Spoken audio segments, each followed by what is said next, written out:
Welcome back to the S2000 build. Today I'm going to be continuing working on the hot side. I already installed the intake manifold, so now I'm going to be installing the turbo and the turbo manifold. So first up is the turbo manifold. So one of the problems that I am having, I don't have a lot of width when it comes to fitting turbos and manifolds. I have about maybe 7 inches of space width-wise. Length is not a problem, it's the width that it's a killer for me. So I ended up finding this turbo manifold, which came off of FD, and this is pretty narrow for the most part. Measured from both flanges, and it comes out to a little bit less than 7 inches of space. So hopefully I'm not going to run into any problems. It has 2 wastegates provisions, which I'm pretty lucky because I do have 2 wastegates and they're 38 mil, and these wastegates provisions are actually 38 mil.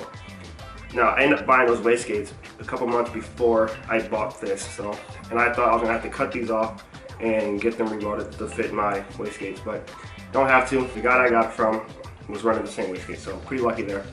Another thing is, it does have a T4 flange, but it has a T4 divided flange, which is great for rotaries because these actually work a lot better than like if you use it for like a piston driven. And what I mean by that is that each rotor gets its own engine post for these T4 flanges. So you got, one rotor here, another rotor there, and getting its own airflow to the turbo. Pretty good piece. Got a really good deal for this and the turbo. Just hope that this will work. It should work if my math is correct. Hopefully, we'll see. So next up is the turbo, and this thing is huge, like a straight up monster. And just to show you how big this turbo is. So this is the wire pump I plan on using. I'm going to make a video about this another day, but I said this is the size of it. Alright, compare both of them together. Just tell the size difference. It's humongous. So this is a S366. Yeah, this should be good for around 700 horsepower range. Same thing with the turbo manifold. Has a T4 divided. Like I said, this is going to be helping out the turbo a lot. Turbo is going to be able to spool a lot faster and more efficient. And he also welded a, I don't know what you want to call it, maybe a 40-degree elbow as well to help with, to make the piping for the intercooler a lot better. Pretty good turbo, pretty huge. I'm actually going to set this thing down. So that's it. That's what I got. Got the turbo manifold and I got the turbo. I got this for a pretty good deal. I'm not gonna tell you how much I got it for, at least not yet. But yeah, that's it. I'm gonna be heading outside pretty soon. It's pretty warm outside. I think it's maybe about 40 degrees.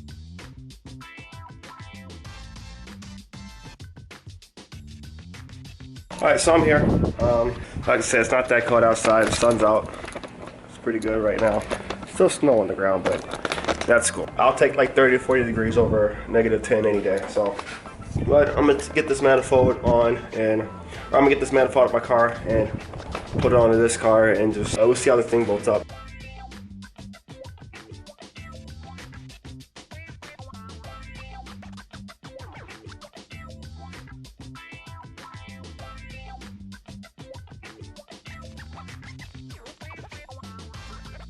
So the turbo's on. Not exactly how I thought it would be, but it's on and it fits. Yeah, I kind of wanted to run my heat shield. I don't think I'll be able to. But I ran into a small little snag. I couldn't get my normal studs that came with the motor to, because I kept running into the bottom part hitting one of the studs that is attached to the motor. It's cool. Damn, man, I really wanted to run that heat shield. Like, I can tell that this is not going to fit. Like, I'm not even gonna try, but I know it's not gonna fit, and that kind of sucks. I'll probably figure something out. Now to the turbo.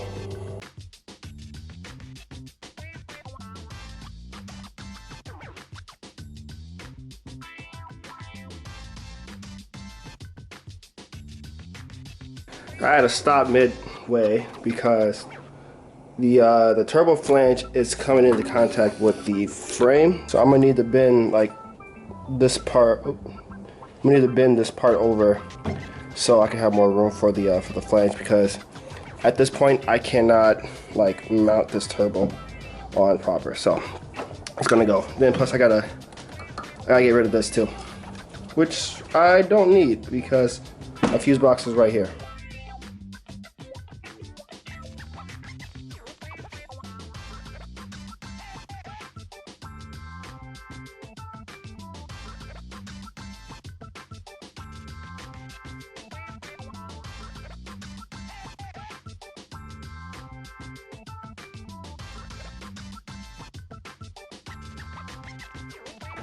So, take two, putting on this turbo. I'm not gonna bend that part of the frame yet. I'm gonna wait until I take the engine back out for the clutch, but this should go on now without the turbo hitting anything, so let's hope.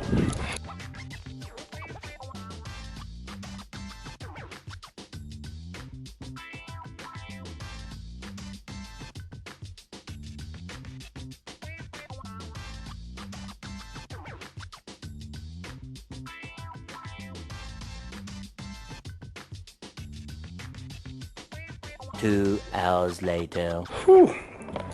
Alright, so I had to stop the recording because it took me a lot longer than I thought to put this thing on. I'm even exhausted just talking about it. But I was having some problems putting this thing on. Like the studs that I got, bitch getting them on, and then it dawned me, because it took me like 20 minutes just to figure this out, that this wonderful product called WD-40 existed, and I haven't used that in a long time, so I completely forgot about it. But the moment I sprayed that stuff on the studs and nuts, it went in perfectly. But it's on. It's pretty impressive. It's pretty damn impressive compared to everything else how it is. But let me just show you. So that's it, man. That's the turbo. So this big ass turbo in this bay, and to tell you the truth, I mean, I'm still happy on the location of it. So, like, it's kind of what I expected. Like, like the engine, turbo, all that stuff is going to be behind the bar, and pretty happy about that. What I'm not happy about is that I had to do a good amount of bending to get this thing mounted, and I don't know if I have enough space to actually put my heat shield on. I know I'm not going to. I know that. The heat shield won't be able to get on, and I believe I'm going to have some trouble putting on a downpipe. Let me find what I'm looking for. Okay, so this is like a 4-inch, right? I think it's like a 2.5 inch to like a 4-inch coupler.